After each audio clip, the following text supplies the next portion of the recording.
La peur qu'on ne nomme jamais. Tu connais la peur d'échouer. On t'en a parlé partout. Mais il existe une peur plus silencieuse, plus élégante et parfois plus destructrice, la peur de réussir. Elle n'arrive pas au début. Elle attend le dernier virage. Quand l'opportunité est réelle, quand un investisseur dit oui, quand un client demande la facture, quand la porte s'ouvre enfin. C'est là qu'elle chuchote. Es-tu vraiment prêt à vivre ce que tu demandes depuis des années? Si tu es entrepreneur, investisseur, créateur de valeur, tu connais ce frisson paradoxal. Tu veux grandir, et au moment de grandir, tu freines. Tu appelles ça prudence, timing, perfection.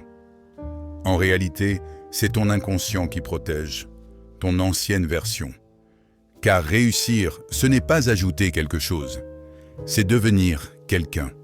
Et devenir quelqu'un d'autre demande un deuil. Le deuil de tes repères, de tes habitudes, parfois de certaines relations. Ça pique, ça déstabilise. Et ton cerveau adore te protéger, même contre tes bénédictions. Oui, c'est ironique. La peur de réussir n'a pas l'apparence de la peur. Elle porte des costumes impeccables. Attends encore un trimestre. Refais le deck, on peut l'améliorer. C'est pas le bon marché. Traduction. Je ne me sens pas encore digne d'assumer ce niveau. Aujourd'hui, on va décortiquer ça sans maquillage. On va nommer les barrières mentales, les réflexes émotionnels et le conflit identitaire qui te maintiennent sous ton plafond de verre. Puis on va réécrire ton rapport à la réussite pour qu'elle devienne naturelle, pas accidentelle. Mon intention est simple, te donner la clarté pour voir, la méthode pour avancer et la paix pour recevoir. Parce que la prospérité n'est pas une loterie, c'est une capacité intérieure. Et cette capacité, ça se travaille. Question d'ouverture. Si tu réussissais pleinement, qu'est-ce qui te ferait le plus peur? Garde la réponse en tête. Elle va guider tout l'épisode. Bienvenue dans Per Capita, les vérités du succès. Épisode, la peur de réussir. Barrières inconscientes à la prospérité. On commence par une histoire, celle d'Adam, et d'un miroir invisible que tu connais peut-être mieux que tu ne le crois. Adam, ou le miroir invisible. Il s'appelait Adam, la trentaine, le genre de gars qu'on décrit comme prometteur. Diplômé, charismatique, vision claire, produit solide, équipe motivée. Sur le papier, le profil parfait pour décoller. En pratique, chaque fois qu'une grande opportunité se présentait, quelque chose déraillait. Le client n'était plus sûr. Le dossier avait pris du retard. Ou parfois, Adam sentait que ce n'était pas le bon moment. À chaque fois, la même histoire. Et à chaque fois, il trouvait une justification rationnelle. Mais au bout de la 5e fois, j'ai vu le schéma. Ce n'était pas le hasard. C'était le cerveau d'Adam qui tirait le frein à main. Je me souviens d'un jour précis. On venait de finir une session de travail. Il avait un contrat à 6 chiffres prêt à être signé. Il avait simplement à dire oui. Il a regardé le document pendant de longues secondes et il m'a dit, avec un sourire nerveux, « Je crois que je ne suis pas encore prêt pour ce niveau-là. » Silence. Rien qu'à ce moment-là, j'ai su. Ce n'était pas la peur de perdre, c'était la peur de mériter. Ce soir-là, il a tout remis en question.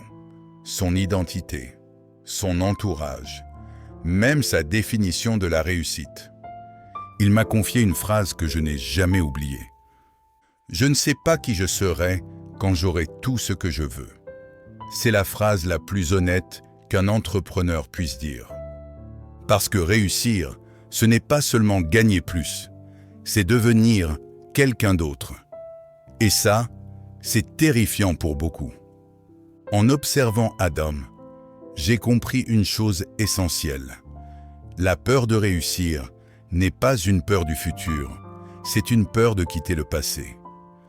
Ce passé où tu étais identifié à la lutte, à l'effort, à la survie. Quand tu grandis, tu t'éloignes naturellement des gens qui t'ont connu petit. Tu prends des décisions que d'autres ne comprennent pas. Tu gagnes de la liberté, mais tu perds un peu d'appartenance.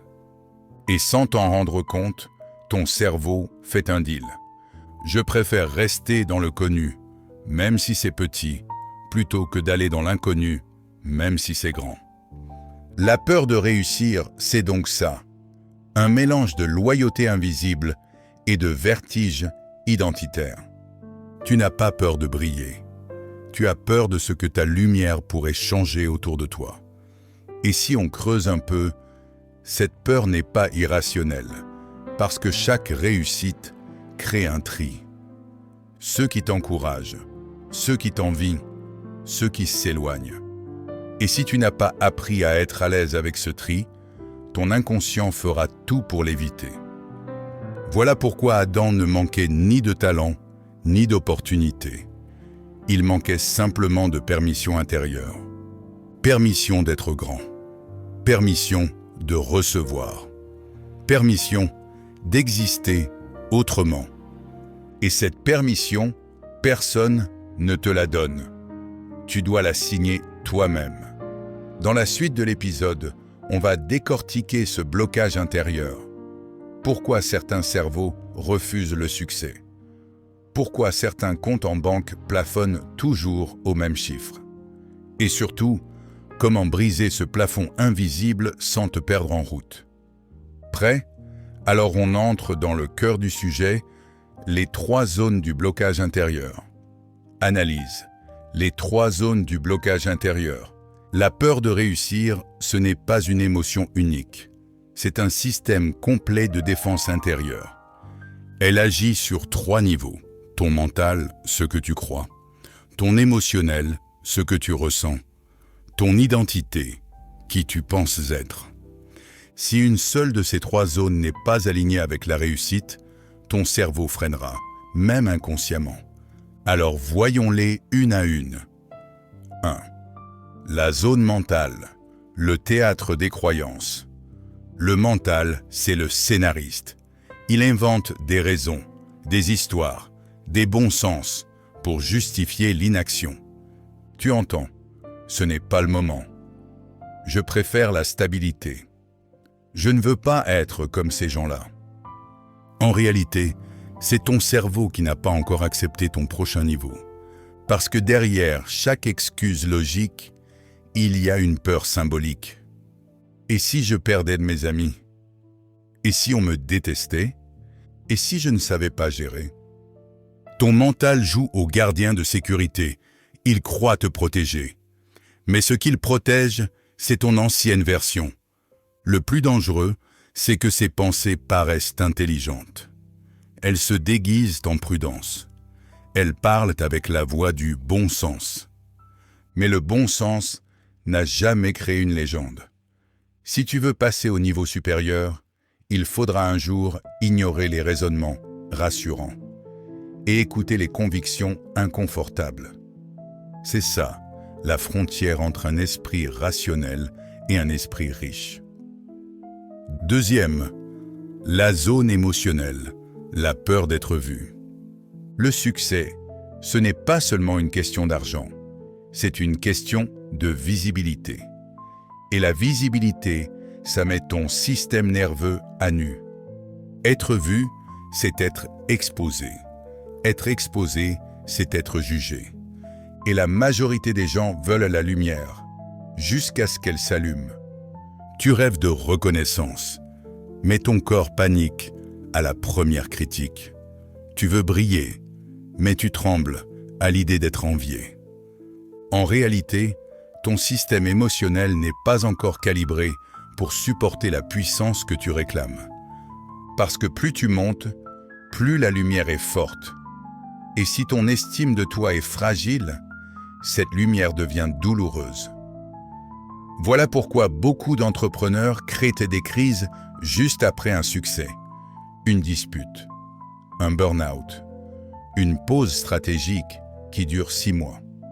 Leur cerveau cherche à revenir dans une zone émotionnelle familière. La tension, la lutte, la survie. La prospérité demande un nouveau calme intérieur. Et ce calme s'apprend. Troisième, la zone identitaire, le combat invisible entre deux toits. C'est la plus profonde, la plus difficile à voir et la plus décisive. La zone identitaire, c'est la définition intime que tu as de toi-même. Je suis un battant. Je viens de loin. Je suis discret.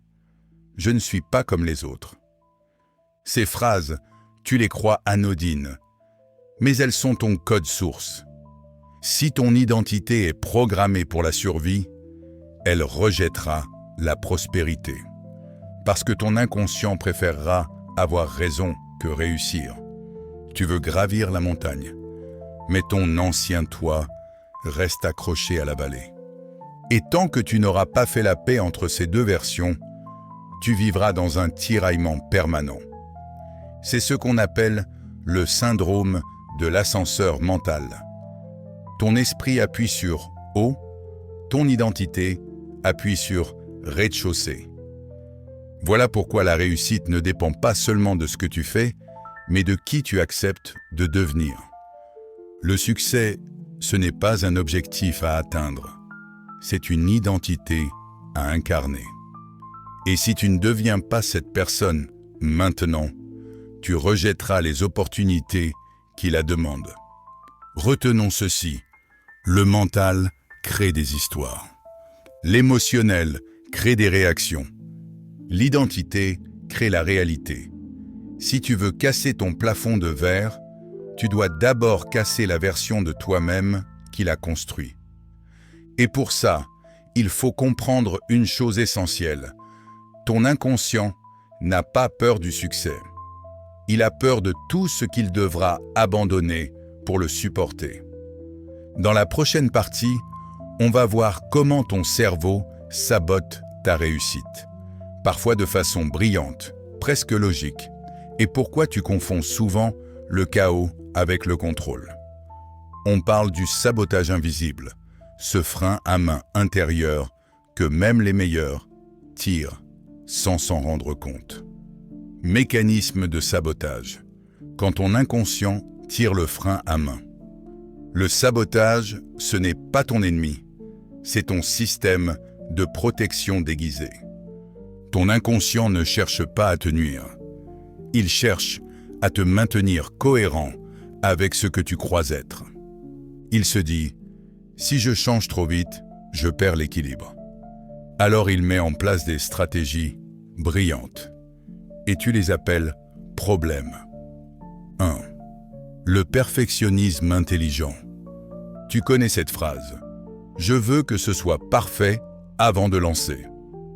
En apparence, c'est noble. En réalité, c'est souvent une peur du jugement. Tant que ce n'est pas fini, tu n'as pas à être évalué. Tu restes en sécurité, dans la phase de préparation éternelle. Résultat, tu vis dans le brouillon permanent de ta vie. Tu es brillant, mais bloqué dans la boucle infinie du « je révise encore ». L'entrepreneur perfectionniste, c'est souvent un enfant blessé qui veut que tout le monde l'aime, même ses clients imaginaires. Deuxième, le faux besoin de temps. Tu dis « je ne suis pas pressé » ou « je veux que ça se fasse naturellement ». Traduction, tu as peur du moment où ça va marcher. Parce que ce moment t'obligera à changer de posture, à assumer ton influence, à dire « je mérite ça ». Et ça, c'est souvent plus inconfortable que la lutte elle-même. Le cerveau préfère le combat au calme. Parce que dans la lutte, tu as une identité claire, le battant. Dans la réussite, il n'y a plus de combat, juste du vide à remplir. Et ce vide fait paniquer ceux qui ont bâti leur valeur sur la difficulté. Troisième, l'addiction au chaos. Certains ne sabotent pas par peur, ils sabotent par habitude émotionnelle. Ils ont grandi dans le bruit, le stress, la tension. Et quand tout va bien, leur cerveau s'ennuie. Alors ils créent une crise, un conflit inutile, une dépense absurde, une erreur évitable. Et tu sais quoi? Ça les rassure. Parce que dans le chaos, ils savent qui ils sont. La paix, elle, leur fait peur. Certains entrepreneurs prétendent et disent qu'ils aiment le challenge. Mais en réalité, ils aiment le stress. Ils confondent l'intensité avec l'importance. Et plus ils avancent, plus ils détruisent ce qu'ils construisent pour se sentir vivants. Quatrième, le sabotage stratégique. Le plus vicieux des sabotages, c'est celui qui a l'air rationnel. Tu changes de plan au dernier moment. Tu te lances dans une nouvelle idée juste avant que l'ancienne marche. Tu appelles ça agilité, mais c'est du sabotage en costume-cravate. Ton cerveau te fait pivoter pour éviter la validation. Parce que si ça marche, tu ne pourras plus dire « c'est à cause du système ». Tu devras dire « c'est moi ». Et cette phrase-là, peu de gens la supportent. Cinquième, la loyauté invisible. On en parle peu, mais c'est un des plus puissants. La loyauté inconsciente. Tu veux réussir, mais une part de toi refuse de dépasser ton père, ta mère, ton mentor ou ton ancien toi. Tu t'auto-limites pour ne pas trahir ceux qui t'ont formé, aimé ou soutenu. Tu restes dans leur zone de réussite comme pour dire « je ne veux pas leur faire de l'ombre ». C'est noble, mais c'est une prison émotionnelle. Ton succès ne fait pas d'ombre, il fait de la lumière. À toi et à ceux qui oseront te suivre. Ces 5 sabotages ne sont pas des faiblesses. Ce sont des mécanismes de survie que ton cerveau utilise pour te garder en terrain connu. Et tu ne peux pas les supprimer par la volonté. Tu dois les comprendre, les observer et surtout leur montrer que la réussite est sûre. Parce que voilà la clé. Ton cerveau ne veut pas ton bonheur, il veut ta cohérence. Tant que la réussite n'est pas cohérente avec ton image de toi, il te fera échouer, poliment, méthodiquement, rationnellement. Et tu croiras que c'est la vie. Non, c'est juste ton identité qui refuse d'évoluer. Dans la prochaine partie, on va parler du fond du problème, la psychologie du mérite, ce que ton cerveau pense que tu vaux. Parce que tu ne gagnes jamais selon ton potentiel. Tu gagnes selon ce que tu penses mériter. Psychologie du mérite, ce que ton cerveau pense que tu vaux. Si la peur de réussir a un moteur, c'est le mérite. Ce mot paraît anodin, presque moral, mais il façonne toute ton existence. Ce n'est pas ton intelligence qui détermine ton succès. Ce n'est même pas ton travail. C'est ce que tu crois mériter. 1. Le mérite, un logiciel invisible. Depuis l'enfance, tu es programmé pour associer la valeur à la douleur. On t'a appris que si tu ne souffres pas, tu n'as rien mérité. Tu veux du confort? On t'a dit que c'était suspect. Tu veux gagner beaucoup? On t'a dit que c'était dangereux. Alors ton cerveau a intégré cette équation. Facile égale malhonnête. Difficile égale légitime. Résultat, tu te bats pour mériter ce que tu pourrais simplement recevoir.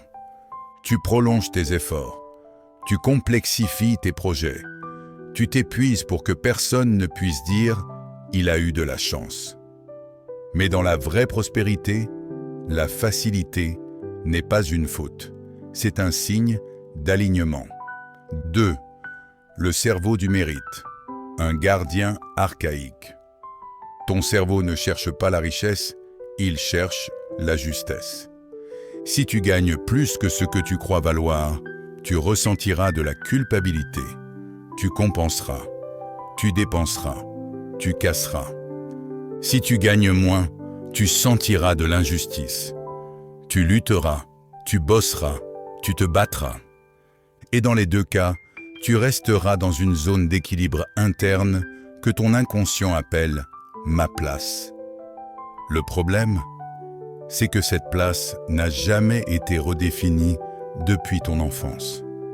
Tu continues à vivre selon des barèmes vieux de 20 ans. Je viens d'une famille modeste.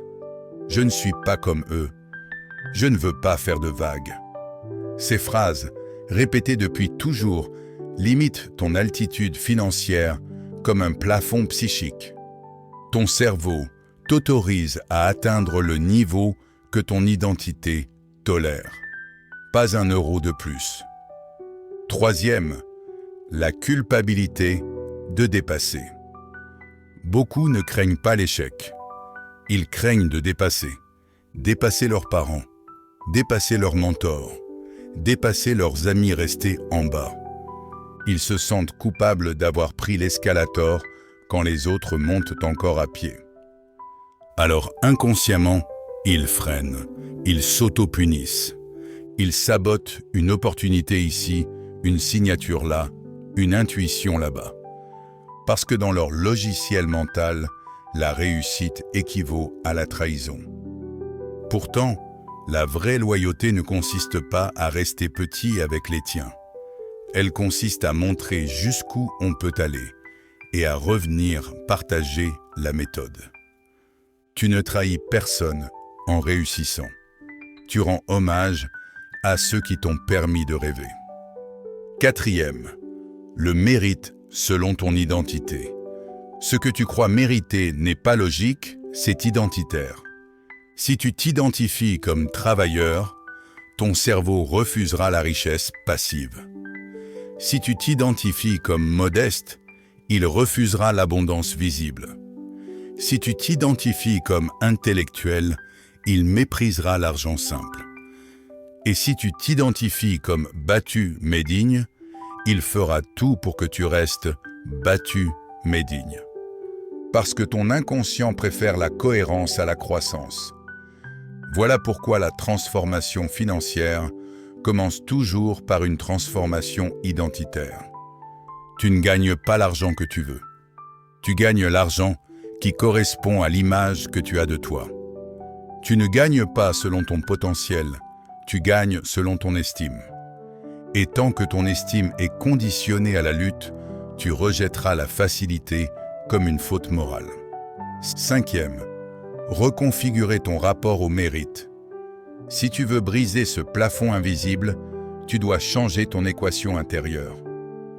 Remplace souffrance égale valeur par croissance égale valeur. Remplace je dois mériter par je dois assumer. Parce que la richesse ne te tombe pas dessus par hasard. Elle vient quand tu es prêt à la recevoir sans te juger. Tu n'as pas besoin d'être parfait pour être prospère. Tu as besoin d'être disponible. Disponible à recevoir. Disponible à te transformer. Disponible à ne plus t'excuser de ton évolution. Parce que parfois, la modestie est juste une forme polie de peur. Il n'y a pas de contradiction entre humilité et abondance. L'humilité, ce n'est pas de penser moins de toi, c'est de penser moins à toi pour penser plus à ce que tu peux apporter. Et quand tu apportes plus, tu mérites plus. C'est la loi simple, claire, naturelle de la prospérité. Dans la suite, on va passer à la reprogrammation pratique. Comment libérer ton mental, ton émotionnel et ton identité pour rendre la réussite naturelle. Pas forcée, pas stressante, naturelle. Souffle plus monté apaisé, lumière chaude. Reprogrammation. Rendre la réussite naturelle. Maintenant que tu comprends les mécanismes, il est temps de les reprogrammer. Pas à coup de motivation, mais à coup de cohérence intérieure. Parce que la vraie maîtrise, ce n'est pas d'imposer la réussite à ton cerveau. C'est de lui faire croire et sentir que le succès est sûr. 1. Identifier. Nomme ta peur sans la fuir. Première étape. Nomme-la. Ferme les yeux et pose-toi cette question. Qu'est-ce qui me ferait le plus peur si je réussissais pleinement? Ne réfléchis pas trop. La première pensée qui monte, c'est la bonne. Peut-être, je vais perdre mes amis. Je ne serai plus discret. On va me juger. Peu importe la réponse, elle n'est ni ridicule, ni honteuse. Elle est ton point de départ. Tant que tu refuses de la voir, cette peur dirige ta vie. Le jour où tu la nommes, elle perd son pouvoir. C'est comme allumer la lumière dans une pièce sombre. Le monstre sous le lit devient juste un tas de vêtements. 2. Redéfinir, reprogrammer ton identité. Deuxième étape, changer la phrase intérieure qui te définit. Au lieu de dire « je dois prouver que je mérite », dis « je suis quelqu'un qui crée de la valeur ». Donc la réussite est une conséquence naturelle. Cette phrase n'est pas magique, mais elle change ton code source, parce que tu passes de la culpabilité à la légitimité. Tu n'as pas à courir après la réussite. Tu dois devenir quelqu'un qui ne la rejette plus. Et ça, c'est un entraînement quotidien. Chaque fois que tu te sens trop petit, répète-toi « Je suis à ma place, même dans la grandeur ». Troisième, expérimenter, supporter la lumière. Troisième étape, apprends à recevoir. C'est peut-être la plus difficile pour ceux qui ont toujours donné. Commence petit. Accepte un compliment sans le nier. Laisse quelqu'un t'aider sans t'excuser. Reçois sans te justifier. Parce que ton système nerveux doit s'habituer à la lumière. Plus tu supportes la reconnaissance, plus ton corps accepte la prospérité. C'est ce qu'on appelle l'exposition graduelle au succès. Si tu veux respirer à 10 000 mètres d'altitude, tu dois t'y habituer lentement. Sinon, ton mental redescendra par réflexe. La prospérité n'étouffe que ceux qui ne s'y sont jamais entraînés. Quatrième, spiritualiser, redonner un sens à la réussite. Et enfin, la quatrième étape, donne un sens à ta richesse. Le but n'est pas de te glorifier, mais de canaliser la grâce que tu reçois. Si ta réussite ne sert qu'à toi, ton inconscient la jugera égoïste et la sabote. Mais si ta réussite devient un instrument de valeur, ton cerveau s'y aligne naturellement. Le succès, dans ce cas, devient mission, pas menace. Répète-toi, ma réussite est utile. Quand ton cerveau associe succès et contribution, il arrête de te punir pour avoir grandi.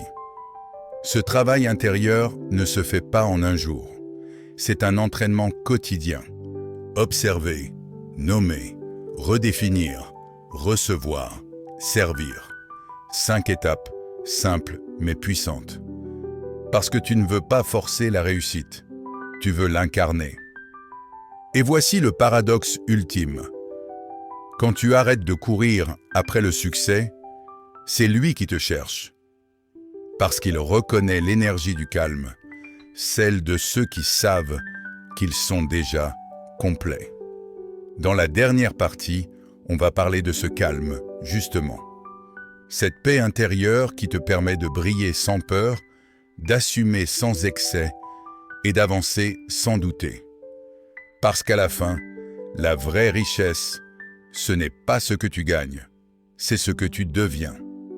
Conclusion, la paix avec la grandeur. Voilà, tu viens de traverser ce que j'appelle le miroir du succès. Ce miroir ne ment jamais. Il ne te montre pas ton visage public, mais ton visage intérieur, celui qui hésite encore à s'autoriser la lumière. La peur de réussir, tu le sais maintenant, n'est pas une faiblesse. C'est une crise d'expansion. Ton esprit comprend que tu n'es plus censé vivre petit, mais ton corps, lui, n'a pas encore reçu le mémo. Et entre les deux, il y a la tension. Cette vibration étrange qui t'empêche de dormir avant un grand saut. Ce mélange d'envie et de vertige. Ne la fuis plus. Cette tension, c'est la preuve que tu évolues. 1. La réconciliation intérieure. La vraie victoire, ce n'est pas de ne plus avoir peur. C'est de faire la paix avec ce que la peur te révèle. Parce que la peur de réussir n'est qu'un signal. Elle t'annonce qu'une ancienne version de toi arrive à expiration. Et tu ne peux pas entrer dans une nouvelle vie avec une vieille identité. Alors arrête de te battre contre toi-même. Apprends à te remercier. Ton inconscient t'a protégé jusqu'ici. Il est temps maintenant de lui dire « Merci, je prends le relais ». 2. L'équilibre entre ambition et paix.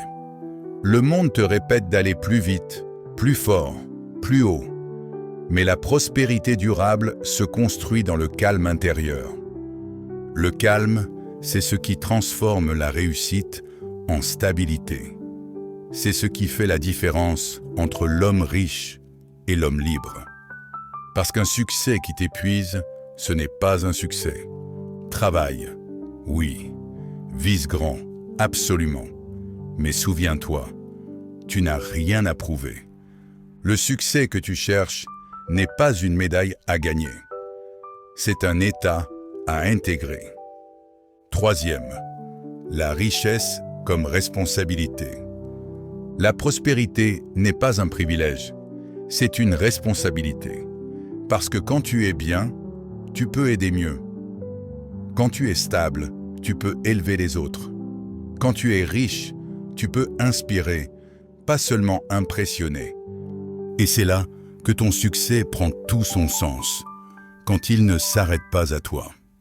Dis-toi, si Dieu me donne l'abondance, c'est pour que je la multiplie.